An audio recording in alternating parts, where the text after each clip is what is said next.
اس کا نحیف وجود مٹی اور گند سے اٹا فرش پہ پڑا بالکل بے جان محسوس ہو رہا تھا، مگر غنودگی چھائے ذہن کے ساتھ بھی وہ یہ محسوس کر چکا تھا کہ بلڈنگ میں بھگدڑ مچی ہوئی ہے۔ دروازوں کے کھلنے اور بند ہونے کی آوازیں مسلسل آ رہی تھی۔ لوگوں کی چیخوں پکار سے ایک پل کو تو وہ سمجھا شاید قیامت بپا ہو گئی ہے۔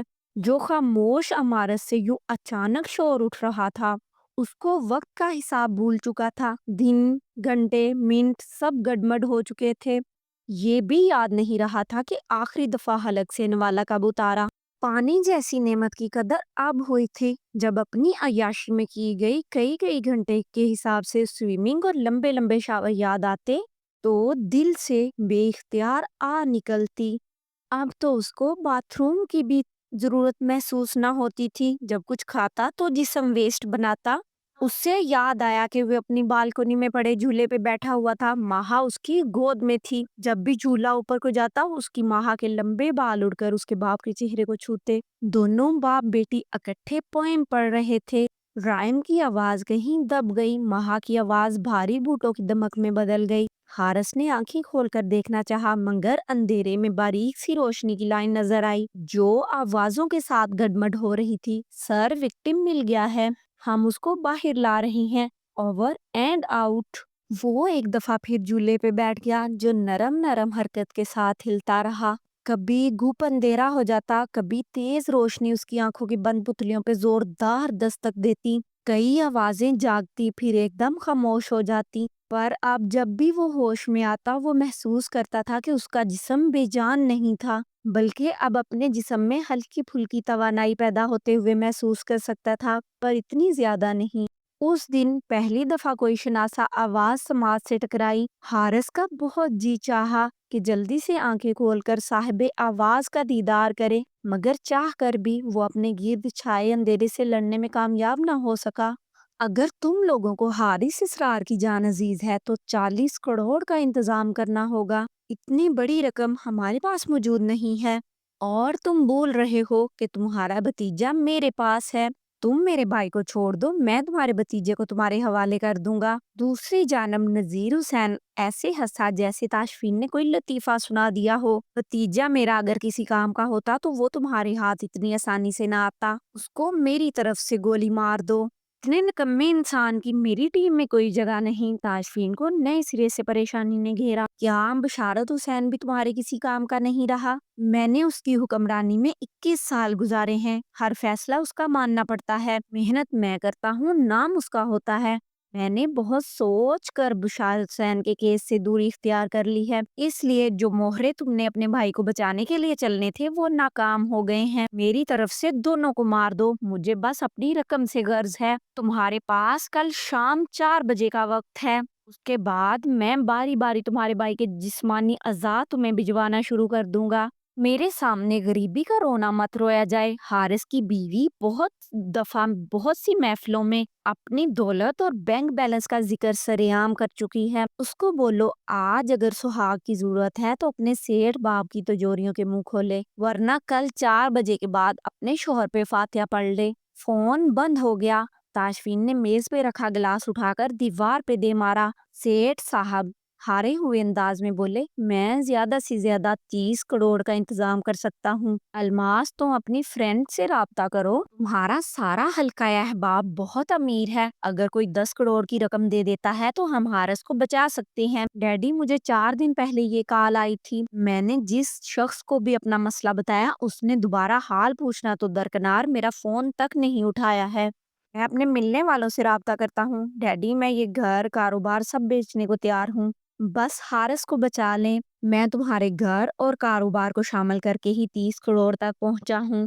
الماس، تم اور میں سڑک پہ آ جائیں تب بھی 40 کروڑ جمع نہیں کر سکتے۔ ڈیڈی پلیز کچھ کریں۔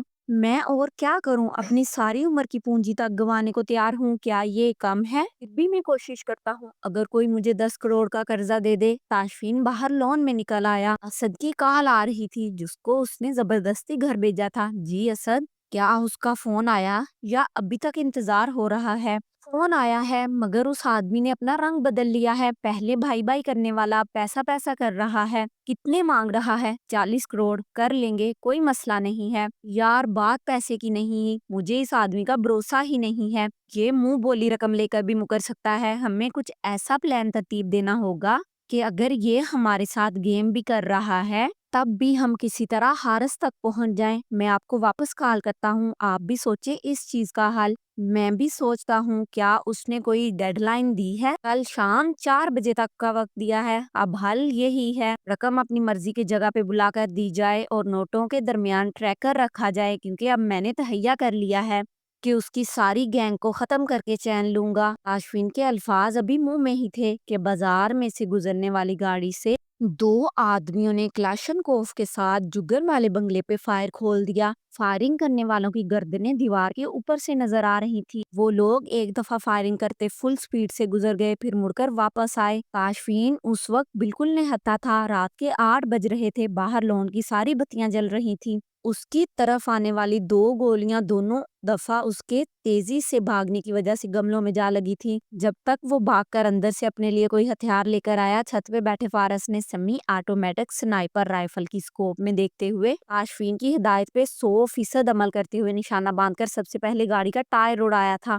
پھر دوسری گولی چڑھا کر لڑکھڑاتی گاڑی میں سے لٹکنے والے گنڈے کی کھوپڑی کو اڑایا تھا۔ اتنی دیر میں گاڑی پھٹے ہوئے ٹائر کے ساتھ ہی فل سپیڈ سے نکل گئی۔ فارس نے اوپر سے ہی آواز لگائی، تاشفین تمہیں لگی تو نہیں ہے؟ تم نے بچا لیا باس۔ تاشفین نے وہیں سے فارس کو سلوٹ مارا۔ فارس نے مسکراتے ہوئے سر کو ہلکا سا خم دیا۔ تاشفین نے ایک دفعہ گیٹ وغیرہ کے لاک چیک کیے اور اندر آ کر نذیر حسین کا نمبر ملایا۔ تم 1 نمبر کے نامرد ہو، تمہاری ایک بات نہیں، پہلے تم نے کہا میرے بھائی کو چھوڑو، پھر کہا 40 کروڑ لوگے، اب اپنے کتوں کو آم لینے میرے گھر بھیج رہے ہو۔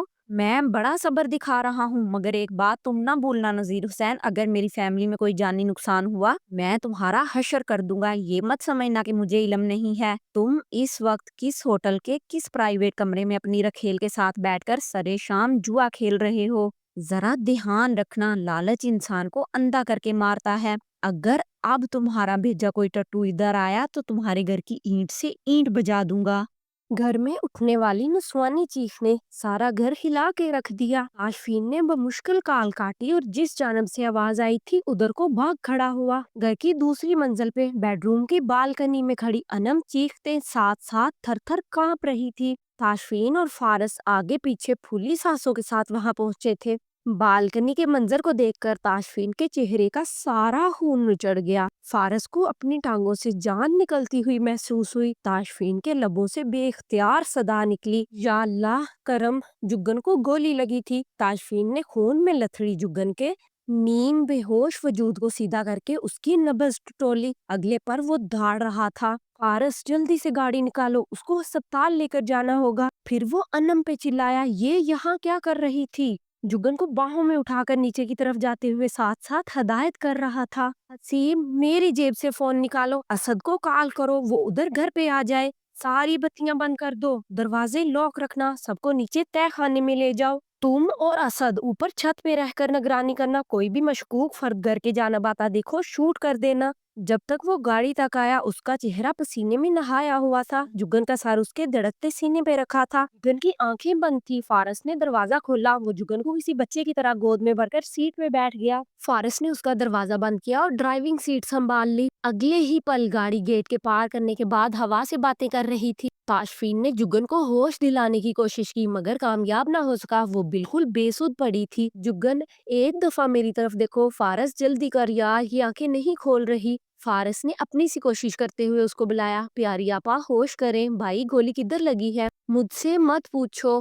جگن کا گرم خون تاشفین کی شرٹ تک بھگو گیا تھا اور ابھی تک رکنے کا نام نہیں لے رہا تھا، اور وہ اپنے آپ سے صرف ایک ہی سوال کیے جا رہا تھا۔ جسم کے اوپری حصے سے خون بہہ رہا تھا، اگر دل نشانہ بن چکا ہوا تو تاشفین نے اس کو اپنے ساتھ بیچ کر اس کے بالوں پہ اپنے اب رکھے۔ یا اللہ مجھ گناہگار پہ رحم کر دے، اس کو کچھ نہ ہو۔ فارس نے گاڑی ایک ٹاپ کلاس پرائیویٹ ہسپتال کے سامنے روکی۔ ایمرجنسی اسٹریچر لا کر اس پہ جگن کو ڈالا گیا۔ فارس نے ہر قسم کی قانونی کارروائی والے سوالوں کا گلا یہ کہہ کر گھونٹ دیا کہ وہ ہسپتال کے مالک کا جاننے والا ہے اور زخمی عورت انچارج کی رشتہ دار ہے۔ ساتھ ہی اس نے جیب سے فون نکال کر اپنے کلاس فیلو اور مزمل کو کال کی جس کے باپ کا ہسپتال تھا۔ اس نے سارا ماجرا کہہ سنایا۔ مزمل نے اسی وقت اپنے باپ سے کال کروا کے جگن کے علاج کے متعلق ضروری آرڈر دیے۔ تاشفین وہیں گاڑی میں بیٹھا ہوا تھا۔ اس کے دامن اور ہاتھ سب پہ خون کے دھبے تھے۔ اندر جگن کو داخل کر لیا گیا۔ فارس نے آ کر تاشفین کو تسلی دی اور صورتحال سے آگاہ کیا۔ وہ سر جھکا کر بیٹھا سب کچھ سنتا رہا۔ فارس واپس اندر چلا گیا۔ تاشفین نے اپنے ہاتھ جینز پہ رگڑے اور جینز میں اڑا پسٹل نکال کر میگزین چیک کیا۔ 12 میں سے 10 گولیاں موجود تھی۔ اس نے ایک ایک کر کے ساری گولیاں واپس میگزین میں ڈالی۔ میگزین کو پسٹل میں لوڈ کیا، گولی چڑھائی اور سیفٹی کیج لگا کر سیٹ کی پچھلی سیٹ سے نکل کر ڈرائیونگ سیٹ پہ بیٹھ کر پہلے سے ایگنیشن میں لگی چابی کو گھمایا۔ گاڑی میں زندگی کی لہر دوڑ گئی۔ اس کا دماغ معاف ہو رہا تھا۔ آنکھوں کے سامنے بس ایک ہی منظر تھا، جگن کا خون میں لت پت ہوا وجود، اس کی بند آنکھیں، اس کی خاموشی۔ تاشفین کے دل میں صفے ماتم بچ گئی تھی۔ ابھی کل ہی تو اس نے تاشفین پہ اپنا غصہ نکالا تھا، الماس کے حوالے سے بہت نازیبا باتیں کر گئی تھی۔ جگن کی پریگنینسی کا سن کر تاشفین کے دل پہ جو سرشاری کی کیفیت چھائی تھی وہ جگن کی باتوں سے متاثر ہوئی تھی۔ یہی وجہ تھی کہ اس نے ناراضگی کے اظہار کے طور پر جگن سے کوئی بات نہیں کی تھی، کیونکہ بچوں کی آمد کا سننے کے بعد تو سوال ہی پیدا نہیں ہوتا تھا کہ وہ اس کو چھوڑ دے گا۔ اپنی غلطی کے پہلے دن سے وہ یہ بات جانتا تھا کہ اگر وہ سچے دل سے جگن کے آگے ہاتھ جوڑ دے گا تو سوال ہی پیدا نہیں ہوتا کہ اس کو معاف نہ کرے گی۔ وہ اس کی تھی، اس کا دل صرف تاشفین کے لیے دھڑکتا تھا، بالکل ویسے ہی جیسے تاشفین کا دل جگن کے نام پہ رقص کرنے لگتا تھا۔ جب دلوں میں جگہ ہو تو مشکلیں آسان ہو جاتی ہیں، اور جب دل میں ہی ایک دوسرے سے بیزار ہو جائیں تو باقی کچھ نہیں بچتا۔ محبت والوں کے لیے جدائی موت ہے۔ محبوب کے ذکر سے دل آباد رہتا ہے۔ محبوب کا دیدار آنکھوں کا نور ہے۔ محبوب کی ہر ہر ادا قیامت ہے۔ وہ جفا کرے یا وفا کرے، محبوب تو بس محبوب رہتا ہے۔ اس نے 2 پل کو آنکھیں بند کر کے اپنی سوچوں کو ایک جگہ پہ فوکس کیا اور پھر گہری سانس بھرتے ہوئے گاڑی مخصوص منزل کو ڈال دی۔ فون ملایا۔ دوسری جانب سے پہلی بیل پہ ہی جواب موصول ہو گیا، جی سر، میرے اگلے اشارے کا انتظار کرو، جیسے ہی تمہیں میرا ٹیکسٹ موصول ہو بلڈنگ کا فائر الارم آن کر دینا، جی سر۔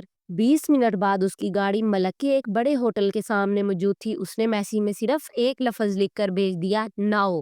اگلے ہی لمحے فائر الارم کا شور باہر تک آ رہا تھا۔ لوگ بھاگتے ہوئے بلڈنگ سے نکل رہے تھے۔ وہ گاڑی سے نکل آیا اور ہوٹل کے بیرونی دروازے کے سامنے بالکل ایک سائڈ پہ کھڑا ہونے کے بعد ہر آنے والے کو غور سے پڑھ رہا تھا۔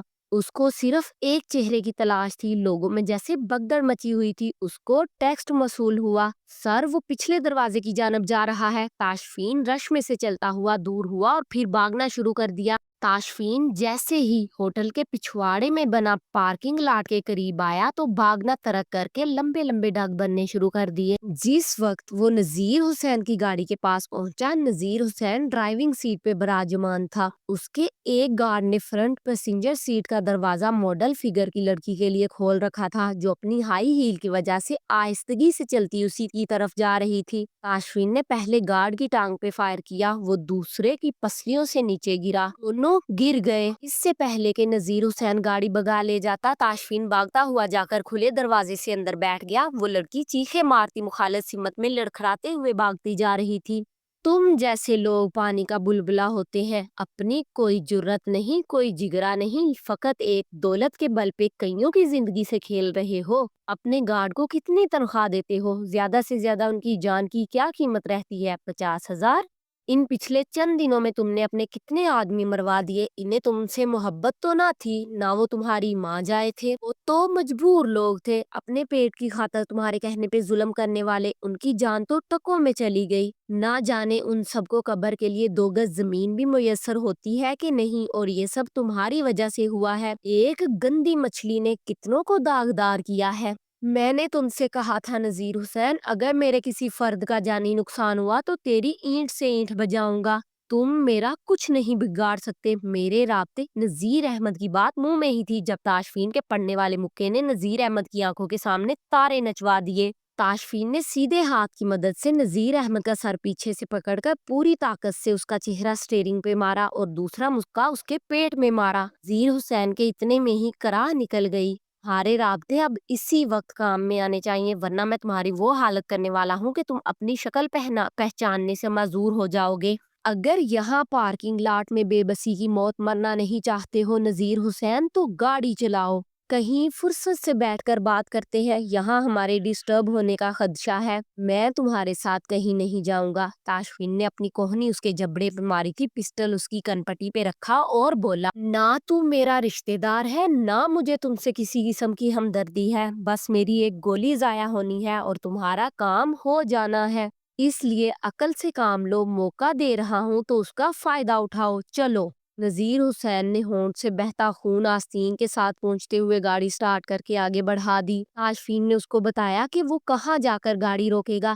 شہر سے نکل کر ایک ویران پگڈنڈی پہ اس نے گاڑی رکوا دی۔ اپنا فون نکال لو، میرے آدمی میری تلاش میں نکل کھڑے ہوئے ہوں گے، بہت جلد وہ تم تک پہنچ جائیں گے، اس کے بعد تمہارے ساتھ جو ہوگی اس کے لیے خود کو تیار کر لو، میں اس وقت تمہارے سامنے موجود ہوں، کرو نہ جو کرنا ہے، ایک تھپڑ ہی مار لو تو میں تمہیں مان جاؤں، اب تمہاری باری ہے سننے کی، اپنے آدمی کو فون کرو اور اس سے کہو حارث کو اس کے گھر پہ چھوڑ کر آئیں، یہ ممکن نہیں ہے۔ تاشفین نے اس دفعہ پہلے سے بھی زوردار مکہ رسید کیا، پھر بولو کیا ممکن نہیں ہے؟ تم بہت پچھتاؤ گے، ہاں اگر تمہیں زندہ چھوڑ دوں تو بہت پچھتاوا رہے گا کہ گند ختم کرنے کا موقع اللہ نے دیا اور میں نے اس سے فائدہ نہیں اٹھایا۔ فون کر کتے، تمہارا بھائی لاہور میں نہیں ہے، مجھے علم ہے کہ وہ لاہور میں نہیں ہے، اس کو تم نے کراچی میں رکھا ہوا ہے، اپنے آدمی سے کہو اس کو رینجرز کے دفتر میں چھوڑ کر آئے اور رینجرز والوں سے بات کروا کر تصدیق دیں کہ انہوں نے تیری ہدایت پہ عمل کیا ہے۔ تم مجھے جانے دو، میں جا کر تمہارے بھائی کو رہا کر دوں گا۔ گاڑی میں فائر ہوا اور نذیر حسین کی چیخیں قابو سے باہر ہو گئیں۔ تاشفین نے اس کے الٹے پیر پہ سوراخ کر دیا تھا۔ کیا کہا تم نے؟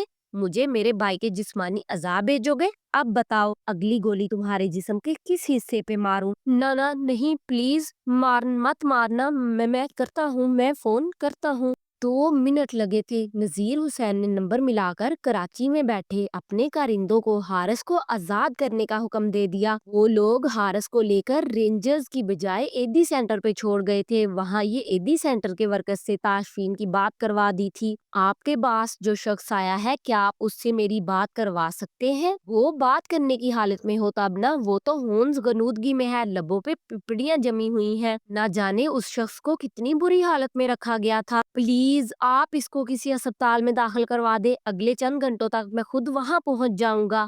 تاشفین نے مزید ہدایت دے کر فون بند کر دیا۔ نذیر حسین کا فون لے کر توڑا، اس کے دونوں ہاتھ سٹیئرنگ پہ رکھ کر اس کی شرٹ کے ساتھ ہاتھ باندھ دیے۔ اس دوران وہ دہائیاں دیتا رہا کہ مجھے اس طرح چھوڑ کر مت جاؤ، تمہیں تمہارا بھائی مل گیا ہے، اب مجھے بھی جانے دو۔ تاشفین نے جیسے کان بند کر لیے اور گاڑی کی چابی نکال کر بازو بلند کر کے ارد گرد کھڑی فصلوں کے کھیت میں دور پھینک دی۔ نذیر حسین کے رونے کی آواز اس کا پیچھا کرتی رہی، مگر جب تک وہ مین روڈ تک آیا سب آوازیں مر گئی۔ بس کے انتظار میں کھڑا تھا، جب اسد کا نمبر ملایا اسد نے چھوٹتے ہی پوچھا، ہیلو برو، کدھر ہو تم؟ ہسپتال میں بھی نہیں ہو؟ ہسپتال کے ذکر پہ دل پہ جمی اداسی کی تہ مزید گہری ہو گئی۔ دھیمے سے بولا، میں نے نذیر حسین کو اٹھا لیا ہے، اس وقت وہ یہاں فیروز پور کے پاس کھیتوں میں رو رہا ہے اور حارث کو کراچی میں ایدی سینٹر والوں کے حوالے کیا گیا ہے، مجھے آج ہی جلد از جلد کراچی جانا ہوگا۔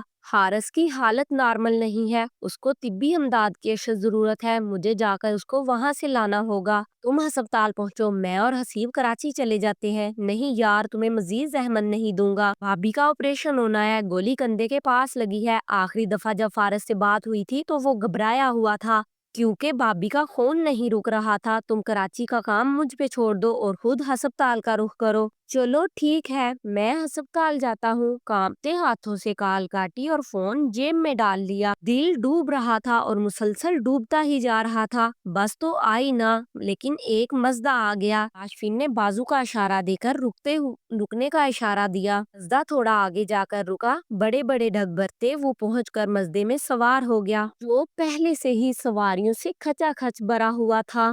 شاہدرہ تک کا سفر اس نے کھڑے ہو کر کیا۔ ایسے کیوں بیٹھے ہو جیسے زندگی کی بہت بڑی جنگ ہار گئے ہو؟ ابو جی، میں بہت بڑا گناہ کر بیٹھا ہوں۔ اسرار احمد نے آج تک اس کو یوں بکھرتے نہیں دیکھا تھا۔ یوں لگ رہا تھا جیسے کسی بھی پل بچوں کی طرح رو دے گا۔ تاشفین، یار ہمت سے کام لو، جگن کو کچھ نہیں ہوگا۔ ابو جی، مجھے یوں لگ رہا ہے جیسے میرے گرد آکسیجن کم ہو گئی ہے اور کسی بھی پل دم گھٹنے سے مر جاؤں گا۔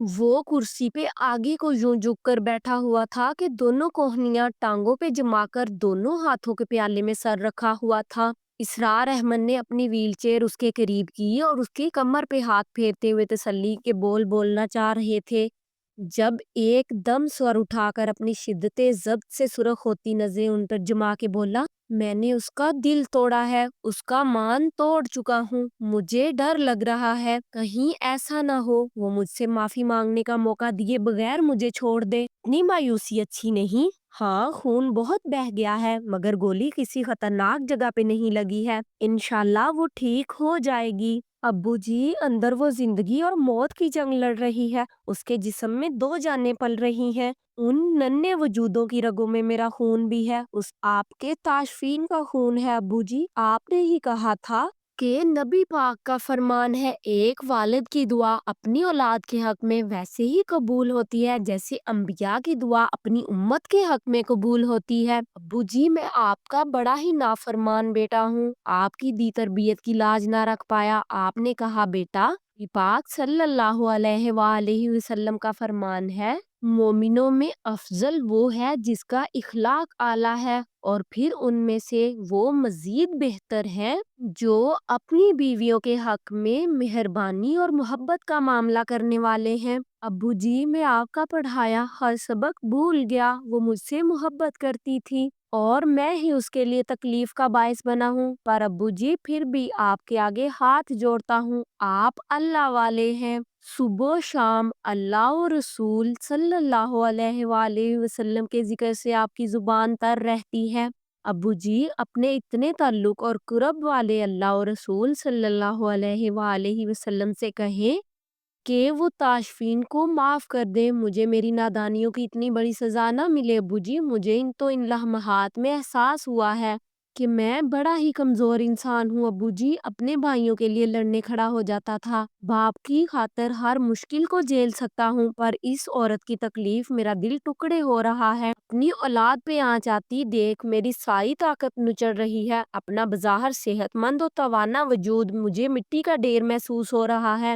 خود کو سنبھالو، جاؤ، صبح کا وقت ہے، سنتوں سے پہلے جا کر 2 نفل پڑھو، اپنی عرضیاں مالک و مختار کے سامنے بھی رکھو، وہ خالی نہیں موڑتا، جنہیں خالی لوٹاتا بھی ہے تو اس کے پیچھے مسلط ہوتی ہے۔ وہ کارساز ہے، کریم ہے اور مہربان ہے، اس کے خزانے میں کسی چیز کی کمی نہیں۔ ہم عاجز و ناقص لوگ ہیں، رحم کی بھیک ہی مانگ سکتے ہیں، وہ نواز دے تو کیا حیرت ہوگی۔ جاؤ، شاباش، جا کر مانگو۔ کلی چھڈ کے ٹر گیا ماہی، پا گیا وچ فکراں، پاٹی لیر پرانی ونگوں، ٹنگ گیا وچ ککراں، دشمن مرے تے خوشی نہ کریے، سجنا وی مر جانا، دیگر تے دن گیا محمد، اوڑک ڈوب جانا، گر مرشد دا خانہ کعبہ، حج ضرور کریے، تقوی رکھ مجبوریاں والا، چل دوبارہ ملیے۔ وہ ایمرجنسی وارڈ کے سامنے سے ہٹنے کو تیار نہیں ہوا تھا، وہیں واش روم سے وضو کر کے کھڑکی کے پاس کعبہ کو رخ کر کے کھڑا ہو گیا۔ جب تاشفین کی آنکھ سے پہلا قطرہ ٹوٹ کر ماربل کی چمکتی سطح پہ گرا، حسیب کے برابر بیٹھی اس کی سانس کی ہچکی بن گئی۔ اس لڑکے کو وہ اپنی بیٹی کے قابل نہیں گردانتی تھی۔ آج وہی تاشفین اتنی اونچی جگہ پہ بیٹھا نظر آ رہا تھا کہ ان کو خود پہ شرم آ رہی تھی کہ اس کے ساتھ اتنا برا رویہ کیوں رکھا۔ کوریڈور کے اینڈ پہ کمرہ نمبر 13 سے الماس برآمد ہوئی تھی۔ آج اس کی چال میں غرور نام کو بھی نہ تھا۔ قریب آنے پہ اس نے دوپٹے کے اوپر اوڑھی اپنی گرم چادر اپنے اوپر سے اتار کر تاشفین کے سامنے بچھا دی تاکہ اس کا ماتھا فرش پہ نہ لگے۔ جس شخص سے ہمیشہ کھار کھائی، جس کو نیچا دکھانے کا کوئی موقع کبھی ہاتھ سے نہ جانے دیا، اس کی ازدواجی زندگی میں اس کی وجہ سے طوفان آیا تھا، اسی شخص نے اس کے گھر کی خوشحالی بچانے کے لیے اپنی جان تک کی پرواہ نہ کی تھی۔